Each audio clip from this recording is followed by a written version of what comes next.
सभी को प्रणाम। हम पढ़ रहे हैं जन्म शताब्दी पुस्तक माला 3 अपने ब्राह्मण एवं संत को जिंदा रखें।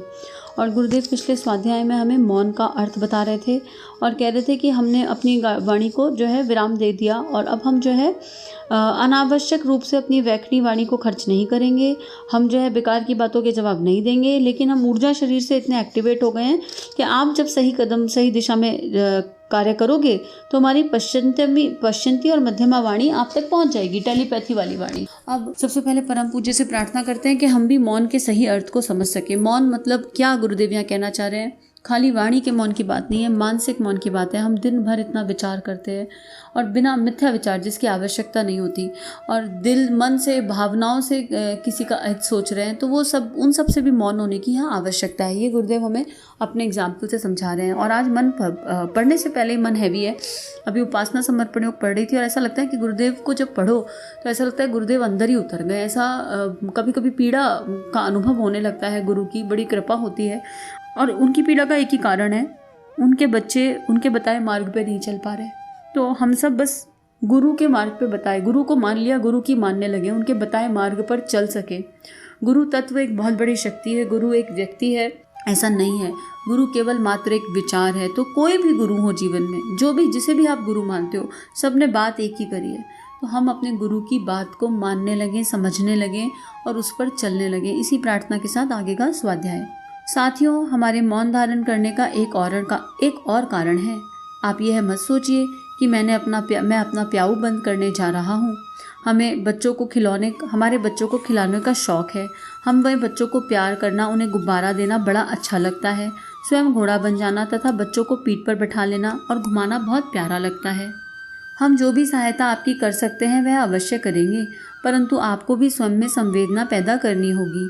हमने कहा कि आप उपासना करिए, जप करिए, ताकि आपको उस समय परा एवं पश्चिंती वाणी से संदेश दे सकूं। अन्यथा मैं अपने मौन की शक्ति प्रेषित करूंगा और आपको नुकसान होगा। मेरे गुरु के व्याख्यान देने का कार्य बंद हो गया तो क्या उनकी शक्ति कम हो गई? हम नहीं बोल रहे हैं, हमारा गुरु बोल रहा है। आप भी उनकी शक्ति से बोलेंगे। प्रज्ञा पुराण जब आप पढ़ेंगे और लोगों को सुनाएंगे, तब वह आपकी वाणी में नहीं बल्कि मेरे गुरु की वाणी में होगा, जिसमें अधिक ताकत होगी। आपकी वाणी में कोई ताकत नहीं होगी। आप ऐसे ही बकवास करते रहेंगे। हम मौन हो जाएंगे तो हमारी शक्ति बढ़ जाएगी, हमारी परा एवं पश्चिमी वाणी की ताकत बढ़ जाएगी। आप मेरी उस वाणी को सुनेंगे तो आपकी आंखों में पानी आएगा, भाव संवेदनाएं जगेंगी। इससे हम आपकी सहायता ज़्यादा कर सकेंगे। आज पहले ही मन भारी हो रहा था और गुरुदेव अब वही बात कह रहे हैं कि मैं एक पिता हूँ और एक पिता कैसे अपने बच्चे को कंधे पे उठाता है। लेकिन बस पूछने वाली बात अपने आप से ये है कि क्या हम वो निश्चल बच्चा बन पाए? हमारे अंदर वो नन्हे शिशु जैसी, छोटे बच्चे जैसी सरलता है या नहीं? बस अपने आप से यही पूछना है। एक बच्चा जो बस माता पिता के लिए पागल रहता है, उसको अपने पिता और माँ के अलावा कुछ नहीं चाहिए होता है, उसे संसार से कोई लेना देना नहीं है, बस मम्मी पापा की रट रहती है। और फिर वो माता पिता जी जान से उसके लिए सब कुछ करते हैं, जो वो कर सकते हैं। और जब बच्चा उनका सारा कहना भी मानता है, उस टाइम पे मम्मी कहती है उठ जाओ तो उठ जाएगा, मम्मी प्यार से लाड से उठाएगी तो उठ जाएगा, कहेगी लेट जाओ बैठ जाओ तो बैठ जाएगा, और फिर भी मम्मी के गले लगा रहेगा, पापा के गले लगा रहेगा। तो हमारे अंदर वो सरलता है या नहीं बच्चे वाली? हमको बड़ा होने की बड़ी जल्दी है, क्यों है पता नहीं, परमात्मा ही जाने। और बड़ा होना मतलब अपने आई को डेवलप करना, अपने फॉल्स कॉन्शियसनेस में जाना। तो यही गुरुदेव कह रहे हैं। दूसरी बात गुरुदेव कह रहे हैं कि मैं तो टेलीपैथी से तुमसे बात करना चाहता हूँ, लेकिन बात करूँ कैसे? तुम बैठते ही नहीं हो मेरे पास आके। उपासना, उप प्लस आसन, उप मतलब पास, आसन मतलब बैठो, मेरे पास आके बैठो। अभी पिता को बच्चे को प्यार देना है, उसके सिर पे प्यार से हाथ फेरना, उसको गले लगाना है, उसे गोदी उठाना है, लेकिन बच्चे के पास समय ही नहीं है। वो अपनी दुनिया में बिजी है, अपने गैजेट, अपने मोबाइल, अपनी ऑफिस, अपनी नौकरी, अपनी चाकरी। 24 घंटे उस परमात्मा ने दिए हैं। उस 24 घंटे में से अगर 1 घंटा भी नहीं निकाल पा रहे हैं अपनी आत्मा के उत्थान के लिए, तो फिर कहाँ जाएंगे? हम इतने व्यस्त हो गए कि हमको अपने लिए ही समय नहीं मिल रहा। अपनी उस आत्मा के जिस कार्य के लिए आए थे इस पृथ्वी पर, उसी कार्य के लिए समय नहीं मिल रहा। हम इतने ज़्यादा खो गए, कहाँ खो गए भगवान ही जानता है, हमें खुद भी नहीं पता। तो अब गुरुदेव कह रहे हैं कि मैं मौन की शक्ति दूंगा भी तो मेरी शक्ति कम नहीं होगी, क्योंकि मैं तो यूनिवर्स हूँ, मैं तो उससे कनेक्टेड हूँ, मेरे गुरु से सब कुछ आ रहा है। आपको नुकसान हो जाएगा। अब 1000 वॉट का करंट लगा दिया और हम उस करंट के लिए तैयार नहीं है तो बॉडी हिल जाएगी पूरी की पूरी। तो ये गुरुदेव हमें समझा रहे हैं। उसके बाद गुरुदेव कह रहे हैं आप मेरा कार्य तो करो। और मेरा कार्य क्या है? गुरुदेव ने पिछले स्वाध्याय में बताया, परिव्राजक, जो मिल रहा है उसको पढ़ो, उसको पढ़ो और लोगों में बांटो। जब आप पढ़ोगे मेरी चेतना को अपने भीतर उतार के, तो मैं ही पढ़ूंगा, आपके भीतर भाव संवेदनाएं जागृत होने लगेंगी, मेरा प्राण आपके भीतर उतर जाएगा और आप नहीं पढ़ोगे। अगर आप अपने अहंकार या अपने आई से पढ़ रहे हो तो कुछ नहीं हासिल होने वाला, आप केवल बकवास करते हो। और सच बोल रहे हैं गुरुदेव, ये भाव संवेदनाएं जो इस पल हैं हमेशा थोड़ा ना रहती हैं, हर पल नहीं रहती। ये तो बड़ी कृपा है कि इस पल ये वाली फीलिंग आ रही है कि गुरुदेव कहना क्या चाह रहे हैं और हम कर कहाँ रहे हैं, हम किस दिशा में हैं। लेकिन ये समझने की ज़रूरत है कि हम हैं कहाँ, हमें कहाँ से कदम उठाना है। बट हम जहाँ हैं वहाँ से उठ खड़े हों, बस अब नहीं रुकना, अब नहीं बैठना, अब उठ जाएं, चाहे जहाँ हैं। अब इसके गिल्ट में भी नहीं जाना कि हमने बहुत डिले कर दिया, बहुत लेट हो गया। कोई डिले नहीं है, जब जाग जाए तब सवेरा। किसी भी उम्र में हो, किसी भी कार्य में रत हो, बस जागने की ज़रूरत है। आगे आप क्या सोचते हैं कि आप लोगों के ऊपर हमारा कोई असर नहीं पड़ता? यह हमारा मौन ब्राह्मणत्व है, यह तपस्वी की वाणी है। हमने सेवा करने में संत की प्रवृत्ति को जिंदा रखा है कि हम समाज की सेवा करेंगे। आज व्यक्ति की सेवा ज़्यादा है, समाज की सेवा गौण हो गई। हमारे मरने के बाद आप देखेंगे कि गुरुजी के मरने के बाद उनका धन, समय, श्रम किस काम में खर्च हुआ। हमारी शक्ति एवं सामर्थ्य बच्चों को खिलाने में, अस्पताल खोलकर मरीजों की सेवा करने में खर्च हुई। हमने अभी तक समाज को 40% दिया और जब लोगों को दुखियारों को 5% दिया। अब हमारा मन है कि इसका हिस्सा बढ़ाया जाए। जब हम मौन धारण कर लेंगे तो हमारा ब्राह्मण और जाग जाएगा। ब्राह्मण अर्थात जो ब्रह्म में विचरण करता हो, जो स्वयं ब्रह्म बन गया हो, जो सृष्टि का संचालक हो, सृष्टि का नियंता हो, सब कुछ करता हो।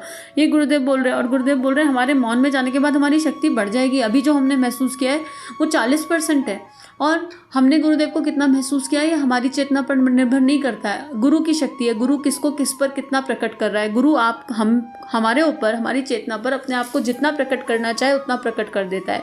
लेकिन रिसीविंग मोड में तो रहना पड़ेगा ना, बैठना तो पड़ेगा। तो उपासना का संकल्प तो आज उठा ही लें कि हम उपासना नियमित रूप से करेंगे, जिससे जो हमें वो परमात्मा देना चाहता है वो हमें मिल जाए। उसके आगे गुरुदेव लिख रहे हैं, तो हमारा ब्राह्मण जाग जाएगा। उस समय हम व्यक्तियों की और भी ज़्यादा सेवा कर सकेंगे, ठोस सेवा कर सकेंगे। अभी तक हमारी सहानुभूति का अंश ज़्यादा रहा है, सेवा का हिस्सा कम रहा। हमने सहानुभूति दी है और पाई है। अगर हमने किसी को 1 किलोग्राम सेवा दी तो उसमें 500 ग्राम सहानुभूति है। हम उसे अब साधन संपन्न एवं समर्थ थे। हम उससे ज़्यादा, I am sorry for this wrong reading, आगे लिखा है, उस समय हम साधन संपन्न एवं समर्थ थे, पर अगले दिनों जब जीवात्मा को हम ऊपर उठा लेंगे तब हम अधिक सेवा कर सकेंगे। आपके लिए हमने कुछ किया है या नहीं, इसका सबूत देखना हो तो दृष्टि पसार कर देखिए कि कुछ है तो आप पाएंगे कि इसी कारण से है कि यह 50 लाख आदमी हमसे जुड़े, अन्यथा इतने आदमी कहाँ से आते। यह हम कहाँ कहते हैं कि कुछ नहीं हुआ। 50 लाख आदमी हमारे एक इशारे पर खड़े हो सकते हैं। इतने शक्तिपीठ कहाँ से बन गए। 50 लाख मुट्ठियाँ, 50 लाख लोगों का 1 घंटे का संविधान कुछ मायने रखता है कि नहीं। गुरुदेव कह रहे हैं अगर आपको मेरे पर डाउट है ना, मेरी चेतना पर कि मैं कहाँ, तो मेरी आत्मता का विस्तार हुआ हुआ देख लो। कितने सारे लोग हैं जो मेरे लिए पागल हैं। क्यों पागल हैं? ऐसे ही पागल हैं, कुछ तो प्राप्त हुआ होगा ना उन्हें। तो इसीलिए कहते हैं सत्संग करना चाहिए। जो गुरु तत्व से जुड़ा है उसके संग बैठना चाहिए, उसकी बातें सुननी चाहिए, समझना चाहिए कि वो गुरु शक्ति कैसे कार्य करती है।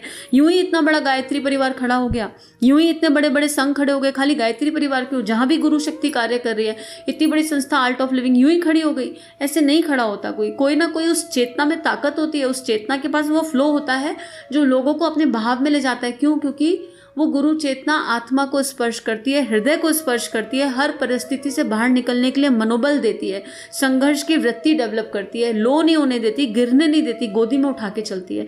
एक बार इस यात्रा पर कदम रख के देखिए, सारे प्रारब्ध ऐसे निकल जाएंगे। कितना भी भारी समय आ जाए बाहर, महसूस नहीं हो सकता भारीपन, किसी हाल में महसूस नहीं हो सकता। ऐसा लगेगा यूं ही समय निकल गया। तो गुरुदेव देख रहे हैं कि देख लो ना चारों तरफ नजर घुमा के, आपको हर जगह मिल जाएंगे लोग जो मेरे लिए पागल हैं, एक मेरे इशारे पे जान दे देंगे। और हैं ऐसे, और धन्य है वो सारी चेतनाएं जो गुरु भक्ति में इतना डूबी हुई हैं कि गुरु के एक आदेश पे प्राण देने को तैयार हैं। उन सभी दिव्य चेतनाओं को नमन नमन नमन और वंदन वंदन वंदन। आगे हम अपने ब्राह्मण को फिर जिंदा करेंगे। संत दानी होता है, आदमी को दानी बनने के लिए संत बनना होगा। हम ब्राह्मण और संत को पुनः जिंदा करेंगे। ब्राह्मण जमा करता है, संत उसे खर्च कर देता है। हमने निश्चय किया, विचार किया कि जिंदगी के इन आखिरी क्षणों में अपने ब्राह्मण एवं संत को साध कर सबके लिए एक मिसाल स्थापित कर दूं। अब गुरुदेव हमसे विचार भी करने के लिए कह रहे हैं और प्रश्न भी पूछ रहे हैं कि क्या गलत किया मैंने ये विचार किया, तो मुझे ज़्यादा लोगों तक पहुंचना है, मुझे ज़्यादा की चेतनाओं पर काम करना है और मैंने बहुत विचार करने के बाद ये सोचा है, तो मेरा जो मौन है इसको मेरा मौन मत साधो। केवल मैंने अपनी वाचक वाणी से बात करना बंद किया है, लेकिन गुरुदेव तो आज भी बात करते हैं। कितने ऐसे हैं जो इस बात को महसूस करते हैं। सशरीर तो कितनों ने देखा ही नहीं होगा, लेकिन अगर फिर भी आपसे आके ये प्रश्न पूछ ले कोई कि आपने गुरु सत्ता को देखा, गुरु शक्ति को देखा, तो अगर आपने सशरीर नहीं भी देखा तो मुंह से ना निकलना बड़ा कठिन है कि हमने नहीं देखा, क्योंकि आत्मा ने देखा है, आत्मा ने उनको महसूस किया है हर पल हर क्षण, कितनी बार न जाने। तो ये ना कहने ऐसा लगता है कि कहीं झूठ तो नहीं बोल रहे, स्थूल आंखों का सच ही केवल एकमात्र सच है क्या। तो आज के लिए इतना ही। बहुत भाव संवेदनाएं गुरुदेव हम सबके भीतर जागृत करें और हम उस गुरु शक्ति को, गुरु तत्व को समझ सकें और उस गुरु तत्व की इच्छा से जीवन जी सकें, गुरु की बात को मान सकें। बस इतनी ही प्रार्थना गुरुदेव से, माँ से और सारी गुरु शक्ति से, गुरु मंडल से इतनी प्रार्थना कि वो अपने सारे शिष्यों को जागृत कर दें। सभी को प्रणाम। हमारे YouTube चैनल को सब्सक्राइब कीजिए और बेल आइकन पर क्लिक कीजिए ताकि आने वाली सभी वीडियो की नोटिफिकेशन आपको मिलती रहे। आप सभी को बहुत बहुत थैंक यू।